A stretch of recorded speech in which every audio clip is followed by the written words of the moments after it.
Welcome back to another edition of the Prepper Recon Podcast. Our mission is to bring you great interviews with preppers from around the world so you can be better informed and better prepared for everything from a hurricane to the end of the world as we know it. I've been purchasing gold and silver from JM Bullion since before they were a show sponsor because they have the lowest price of any dealer I know of. JM Bullion now offers free shipping on all orders, and Prepper Recon listeners will get $5 off any order over $300. Just go to jmbullion.com and use coupon code PR5 at checkout. Whether your plan is to bug out or bug in, campingsurvival.com has all of your preparedness needs, including fish antibiotics, long-term storage food, water filters, bug out bags, and first aid kits. Use coupon code PrepperRecon for 5% off your entire order at campingsurvival.com. Today's guest is Mark Dongus of 419 Systems. Mark, thanks for coming on the show. You betcha. It's great to be with you. Oh, absolutely. It's a pleasure to have you on. Now, what initially woke you up to the need to prepare? You know, it's kind of an interesting thing. I wish I could say that I was in that mindset the whole time, or there was some flash in the pan kind of thing, but it was kind of a dawning awareness. You think about the ant and the grasshopper. I was definitely in the mode of the grasshopper in my younger years, but some significant things changed in my life. Getting married, having children, that sort of thing, and then starting to be exposed to some books. James Wesley Rawls was the first one that kind of piqued my interest, and then along came Y2K, and there was quite a bit of buzz about that. And so I started, like any good developer, I started doing research, and you learn more about it. And I had some really close friends, Chris and Kathy, that were starting to get prepared. And these people were like normal. They were just great friends. And so as they got into it, I started paying even more attention. So, other facets of my life where preparedness, was kind of taken for granted. I'm a pilot, and so being prepared in that space is kind of important. You live or die based on the level of preparedness. So I started seeing that kind of all come together, and, at some point, my wife says, we should probably have some extra food, water, that kind of thing on hand just in case. And one thing led to another. Started putting together go kits for the cars and stocking some extra supplies, and it kind of developed. It grew just over time. Very cool. And then you hear a lot of people that sort of give the Y2Kers a hard time, but we sort of dodged a bullet there, right? Now, so you're into computer programming and that, so it was a real threat. Is that correct? There were some significant issues there, and I think we were real fortunate that some of the infrastructure control technologies didn't have a problem. I know we certainly invested a ton of money cleaning up old code in anticipation of Y2K. So it was good. We planned ahead, we prepared for it, and mitigated the risk. And that's really, that's just what we need to do. We need to be aware, and we need to take proactive steps before the crisis hits us. It was an object lesson. Sure. And I live in Florida, and you don't hear people down here getting ridiculed for buying hurricane insurance when the hurricane takes that northern turn and ends up going somewhere else, Absolutely not. Well, we live in volcano country up here, so we're on the ring of fire. So the earth belches and moves where I live, and you better take it seriously because it matters. I lived through the Mount St. Helens eruption and was out flying, or actually going to go flying that day. It was a mess. Wow. Yeah. That was a big one. And, I guess it could be worse too. Now, what's your background? Well, actually a business major, got into systems analysis, database and application design. I've been a developer for over 36 years. And as I mentioned when we were chatting, worked in the political arena, legislative stuff in support, and formed a flying club, managed that for a few years, airline transport pilot, ham radio operator, that kind of thing. So kind of a varied background. Done all kinds of things. Been a squadron commander for Civil Air Patrol. And the latest thing is I'm a member of the Sons of the American Revolution. Did a genealogy research and established that lineage. And so that's kind of the latest thing. And in my job, in my professional life, now I'm writing disaster plans for one of the larger state agencies. So I'm kind of immersed in thinking about what goes on and what could go on. And then what inspired you to start 419 Systems? And is there some significance to the number 419? I know you just mentioned that you were a member of the Sons of the American Revolution, and I think April 19th was the day that the British tried to confiscate some arms in a couple little towns, actually, that are only about 50 miles away from the border of Connecticut, where we're having another issue about a possible arms confiscation.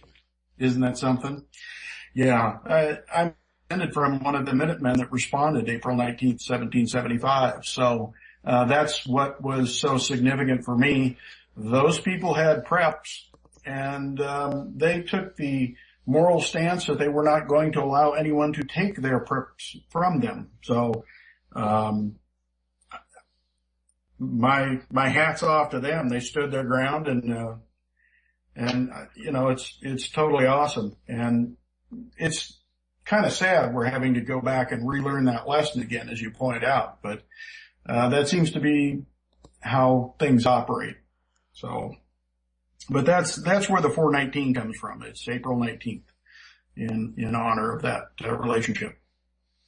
Yeah, I know. Our forefathers certainly had in mind that they thought they were going to put together this grand constitution to guard against all of this, us having to go through this again. But it seems like that all of their thought and planning has sort of been thrown to the side by some of the powers that be. Well, they understood tyranny in a first-person way.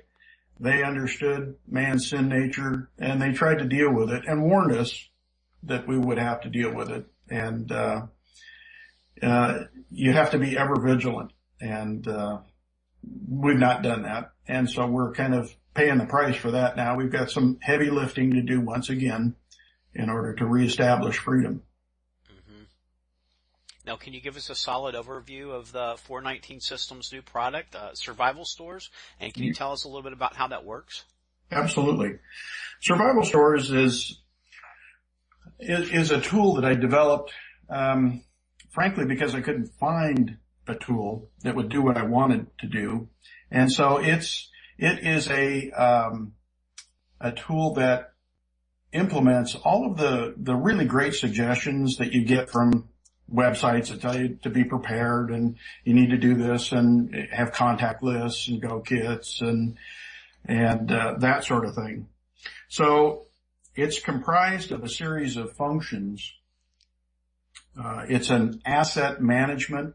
So you think about large organizations, they invest money in assets and they want to maintain the integrity of those assets so that they're ready and available when they're needed. And families are no different. They make investments of scarce resources for a specific purpose. And so Survival Stores implements a full catalog and inventory on hand process so that families can decide what they want to get, make the investment, and then track and manage that investment. It also handles multiple locations. And what's kind of interesting about this is it takes into account the environment of that location. So, temperature is chief among them. It can be a big factor in the longevity of your supplies. And that gets factored into a revised estimated useful life on certain products that do have useful life. So we've got that going. So you can have as many locations as you'd like to have. There's reporting out of the process so that you can get some information back out, and also an assessment tool so that you can kind of look at what you've got in inventory and see if anything's about to expire. Makes it really efficient. You can just pop the thing open and pop Survival Stores open and look at the assessment tool and see if anything's about to go. And so you don't have to do a lot of digging around. It makes it real efficient to work. It has a plan builder. So you've got some preparations. The next thing you'd want to do is start to develop some plans for different scenarios that you might encounter. And you can tailor those, and highly recommend that you think about those in a way that you can develop interlocking plans. So I've got a shelter in place plan. I've got a hasty retreat evacuation plan. We just had some mudslides up here in Washington. You may have heard about those. A lot of people missing, a lot of people dead. Half a mountain basically slid down on top of a highway and the surrounding area. Yeah, that was tragic. It's really been a mess. And so, you can build these plans and then practice them. So there's a way that you can record the date that you last practiced the plan. And as I say, develop scenarios and then have these plans kind of interlock. So you've got people that are out of position. They're at work, they're at school, whatever. And something happens, like we're worried about a big earthquake up in this neck of the woods. And so what's your plan to reconnect? How are you going to communicate? Those kinds of things written down ahead of time and thought about, and with your family members knowing what you should do in this kind of a circumstance will reduce risk a ton. Also confusion. And as you know, during a crisis, things get pretty crazy. There's a contact manager in there. So you've got plans developed. You've got inventory, accounted for and efficiently managed. And you can develop a contact list that is specifically for this purpose. It's not, I wouldn't import my contact list from email or something like that, because I want to focus on just those individuals that are going to be essential for my say evacuation plans or out of state contacts, that sort of thing. And so, you can develop different kinds of contact lists. And what you do with that is then you develop those lists and make sure everyone in the family has a copy. Your information is consistent for everyone. And that goes in your Go Kit. And Survival Stores also has a Go Kit builder, which, you've probably seen a lot of places will provide different kinds of, EDCs, everyday carries, or Go Kits. There are books that make recommendations on that sort of thing. Well, we've been doing this now for about 7-8 years, where we've been developing Go Kits. My oldest son is a wildland firefighter, and he, would have to pick up and go at a moment's notice. That's kind of the firefighting Minuteman equivalent. And so we've been developing these Go Kits for quite some time. And Survival Stores has a Go Kit builder in it that has a list of suggested items. So you can kind of go through and see what you'd like to have or include in the Go Kit for your circumstance, whatever makes sense in your location to include. And then that makes it building it pretty easy. Now, with Survival Stores, does that work good for the individual prepper? Absolutely. And it's good in that it's really customizable. So it'll come with some predefined item types, food, water, those kinds of things, very high level. And then below that, some subtypes. So breakdowns of the major categories into subcategories. That information comes pre-populated, and then you can add to it just whatever is necessary in the particular circumstance. And so it's very flexible. You have a lot of control to customize. And then it's scalable. So if you have a larger organization, I know there's a lot of churches that are starting to finally get on board with preparedness. Amen. And a lot of times they're having larger stockpiles that they have to manage, and you might have different people in charge of different aspects. So would survival stores work for them so they could sort of bring all of their efforts together and track everything for a larger organization like that? It would actually. It has its own database, and it's quite capable.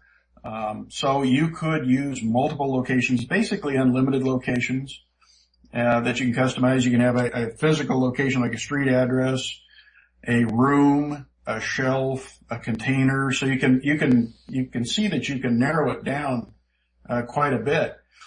But the beauty of it is when you do get all that information in there, you now have empirical data to know actually how much you've got and where it is and when it's going to expire, because it all at some point in time will expire.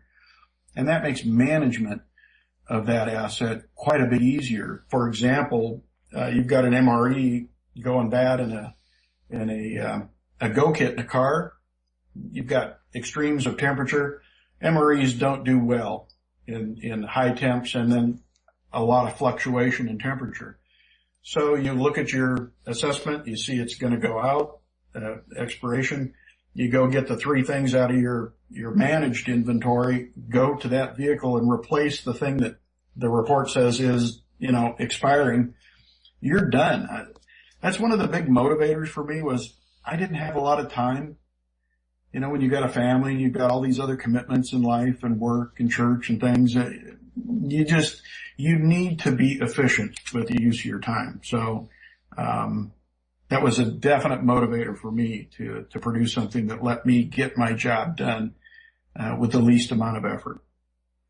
And then you mentioned James Rawls' book, and in Patriots, there was several different families coming together in a single retreat, and everybody had a responsibility. They had to have a minimum amount of ammunition and a certain set of guns and extra parts for their guns, and they had to have a certain amount of food and a certain amount of specific camouflage clothing. And I suppose something like survival stores would really help the administrator of a mutual assistance group like that, where they had a certain amount of predetermined things. It would allow the individual families to look and see how far away they were from meeting the group standard goals, and then the administrator would also be able to look and see how everybody was moving along and getting things stored up as well. Is that true? It's true. It's true.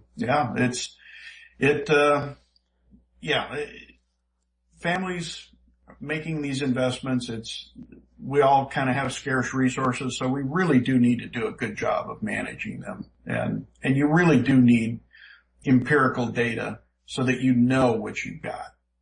The guesswork, the memory is fallible. And so that's really the only way to go about it, is to have some kind of a tool that kind of Survival Stores was really designed to kind of sit between the product merchants that will sell MREs and freeze-dried foods and preps of that nature, and then the websites that provide you with great information. How much should you have? What kinds of things are available? What kind of thoughts, plans should you make? So it really is kind of that device that sits in the middle and bridges those two environments together. And Mark, what's on your radar right now? You mentioned that you worked at the state level government for a while, which Glenn Tate's been on the show several times. He was just on last week actually, and talking about his new movie, which we're all excited about. And And he often mentions that that there's a lot of folks in government that actually see some pain in the future. What's on your radar right now? Well, just want to mention before we depart to that Glenn is a friend and also a contributor to the development of survival stores, and he uses it too. So just thought I'd let you know about that. Oh, very cool. Yeah. Well, my job, in my job, I kind of have to look at some of the nastier things that are coming down the path. And I talked to some different folks about, different groups, law enforcement, political groups, as to what we think is what is thought that would happen. And gosh, the disasters, they come in all shapes and sizes, from personal to local to regional to national. Right now, we're kind of concerned about the war that we're actually in today. It's a cyber war. We are being attacked daily from overseas agents. I know in my business, I do DR and security, and it happens all the time. We're constantly fending off attacks. We've learned about probes to infrastructure controls that control power, signalization for traffic, dams, that sort of thing. Those things are being exploited in terms of research. There's groups that are looking to see what they can do. We're also worried about in the Pacific Northwest what's called the Cascadia event. It's a mega thrust earthquake from tectonic plates off the coast, and they start the numbers at 9 for that one. And the latest information I've seen is from the geological community is that those plates are now locked. So it's building pressure. And, the last one of those that we had was January 26th of 1700 that pretty well rocked our region.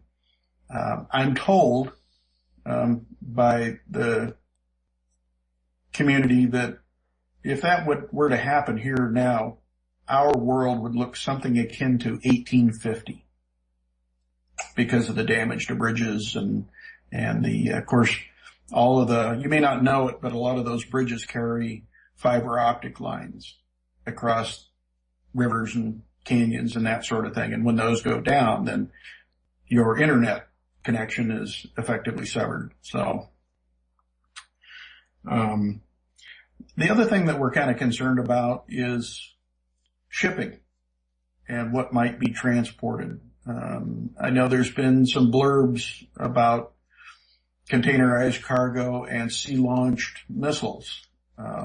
There's worry about the grid.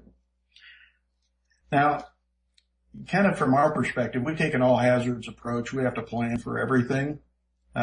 If you were asking Mark Donges and what he thinks, I would guess that at some point there will be some event that gets triggered, either natural or man-made. And I would guess that you could see some other forces take advantage of that situation. So you've got an event that you could handle pretty well, but it's quite disruptive. And there would be some opportunistic groups, I think, that might pile on, as it were. So that's kind of, the thing that we're hoping doesn't happen. But like I say, in my line of work, you kind of think about what are the worst case scenarios that you could encounter, and that's certainly one of them. And then how important do you think it is for people to have a plan in place before the stuff hits the fan? Does the stress of a disaster make it harder to make the right decisions? Well, the plan, let's see, Dwight Eisenhower said, plans are nothing, planning is everything. And in what we do, you have to have a plan. You just have to. Your efficiency in a crisis is going to drop off 50%. I've heard it said that accuracy in a firefight drops off 50%. So The other thing is that you fight like you train. So if you're not training and if you don't have a plan, you basically are saying, I'm a victim. You're asserting victim status at that point. We have a term for people that do that kind of thing. They're residents of Mayberry. With Aunt B fixing lunch and everything's all right and the problem is solved in 30 minutes or less and everybody's happy and a gun never had to be drawn. Those are residents of Mayberry, but that's just not the world we live in. And the newspaper and the internet news can clearly demonstrate that that's the case. And so, failure to prepare is preparing for failure, as was said. So, yeah, it's just vital to do the preps. And, interestingly enough, it doesn't take that much effort. You start pretty small and you kind of build up to it. I mean, states do it, corporations do it. I was just at a conference for the development of continuity of operations plans, and Microsoft was there, Amazon was there, State Department was there, cities were there, and they're all thinking about it because they need to continue to function, or they believe they need to continue to function in a crisis, and they're thinking about how to do that. And families, in my book, that is your society, your family, and if you don't take care of that, that's not very good. That's kind of irresponsible. That's my job, to take care of my family. So I take that very seriously. Yeah, the Bible says those that don't care for their own family are worse than pagans and unbelievers. Indeed it does. And I don't want to be labeled or lumped into that category. No, I don't either. Now, where do people start if they're just waking up to the need to prepare? Well, like I say, you can start slow. With a tool like Survival Stories, you've got kind of a blueprint? A blueprint, a framework that you can start to work with, and take it slow. Start to acquire some inventory, start to develop some plans. There's a lot of FAQ, PDF documents that talk about these things. The notion of vital records is another absolutely essential key.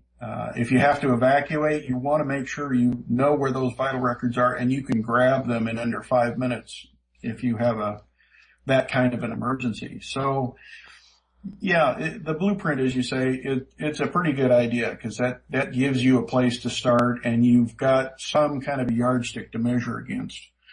And, as you develop plans and you practice those plans, I promise you, the first time you do it, you'll laugh. It'll be a mess. It'll be funny. And the next time you do it, it'll be better. And you get a couple iterations down the road, and all of a sudden, things are starting to click. And at that point, now you can perform whatever task that plan addresses. But in a crisis, things don't always go the way you think they are. And so, because you've got some of that in hand, you now can adjust to variations on what the crisis that plan is meant to address. So you've got some flexibility, you've got some capabilities that you've built up. And then you mentioned that Survival Stores has a contact manager built in it. What about a contact list? That's important to have? It sure is. If technology fails, you've got a cell phone, a smartphone, and it runs out of juice, all your numbers are gone. So having something printed, and I like to actually print them and then laminate them. You can either go to a office store or you can get cheap little laminators to protect the paper, but I throw those in the go kits. And that way, if you get to some place where you can communicate, you've got the information that you need to get in touch, email addresses, phone numbers.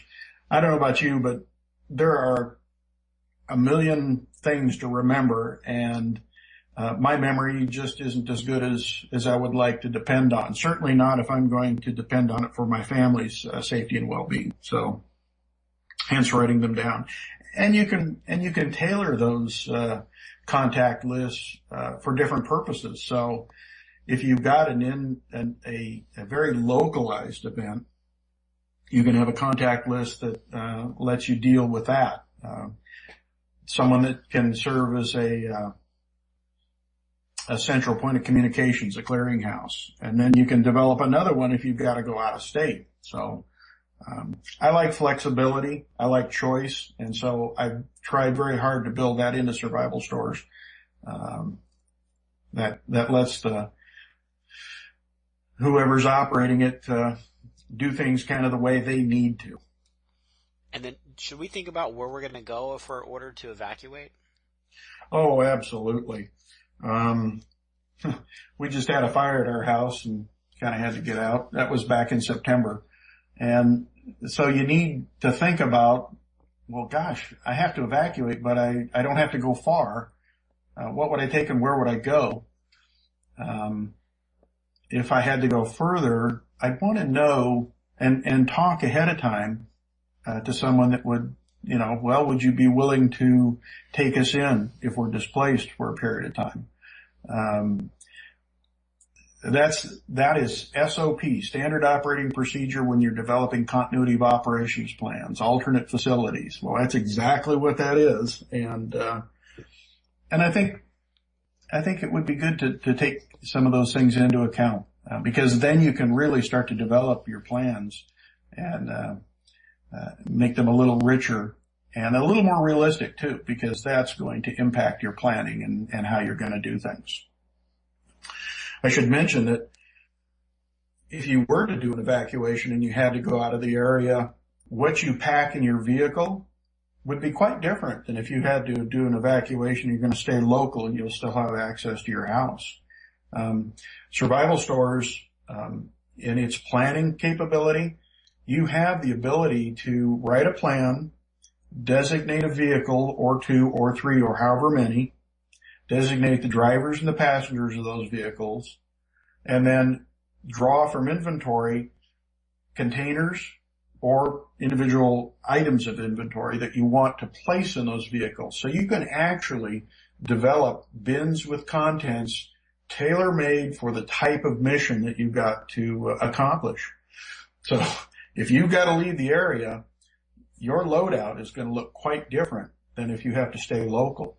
And wouldn't you like to be able to practice that loadout, to know what you can fit in the cars, trucks, SUVs that you've got at your disposal at the time of the crisis? And so all of that can be done in survival stores. That way you really got a plan that you feel pretty confident that you can stand on that plan. And then you talked earlier about tracking expiration dates. So you probably need to stock the things that you eat on a regular basis anyway. Otherwise, you're going to be having MREs for dinner 3 days a week, and those might be okay in a pinch, but it's not the best thing for a Sunday dinner, is it? Absolutely. No, that's a good point. It's especially if you've got kids, you really should experiment with what you're stocking. Actually learn to cook that, to prepare what you've provisioned. There's a recipe function in survival stores that lets you enter recipes that you've previously decided these are the things that I want to prepare for. And so that way you can look at your inventory, see if you've got enough of the different items that you need to prepare it. But that's totally true.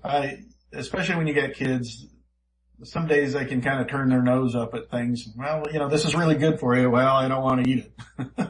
So it's always nice to have something in your inventory, in your larder that people like and that you kind of normally eat. So you're not throwing your digestive system out of whack in a crisis.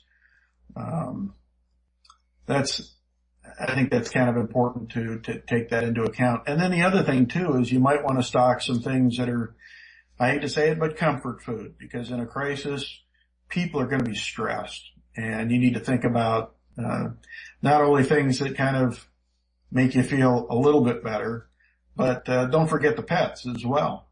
So they're part of the family. Absolutely.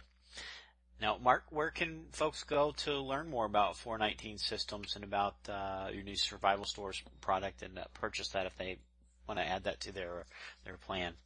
We have a website, 419systems.com, that we have a lot of information about survival stores and also a place where you can make a purchase. It's a download so that when you buy from 419systems.com, you get a downloaded file and then a serial number to unlock it. The other place that you can go is Amazon.com. We're out there as well. Search for survival stores, all one word, and it will take you directly to it. And then we have a good friend who is has a business in New York. He is a merchant selling preparedness goods. He's at safehavendirect.com, and he's also selling survival stores. So those would be the three places today that Survival Stores is available at. Very cool. Mark, thanks again for coming on the show. We really appreciate your time. It's great to be on. I sure enjoyed our talk. Many of you carry concealed, and that's great, but you have to consider the other guy might have a gun too. I know you're a better shot and a quicker draw, but if he squeezes off one lucky shot before he quits breathing, it'll ruin your whole day. That's why I put together a compact individual first aid kit, or IFAK. It's perfect for gunshot wounds, car accidents, or other traumatic injuries. It's a MOLLE-compatible pouch in Coyote, ACU, or Black, and it's equipped with an Israeli battle dressing, which is a self-contained sterile compression bandage, quick clot, an Asherman chest seal with a one-way valve to address sucking chest wounds, a nasopharyngeal airway, a TK4 tourniquet, EMT shears, 3 pre-threaded nylon sutures with the needle included, hemostats, steri strips, and lots of extras. It's perfect for your glove box, bug-out bag, or home first aid kit. Go to the PrepperRecon.com homepage and click on the IFAK store tab at the top of the page. $99 includes shipping, and this kit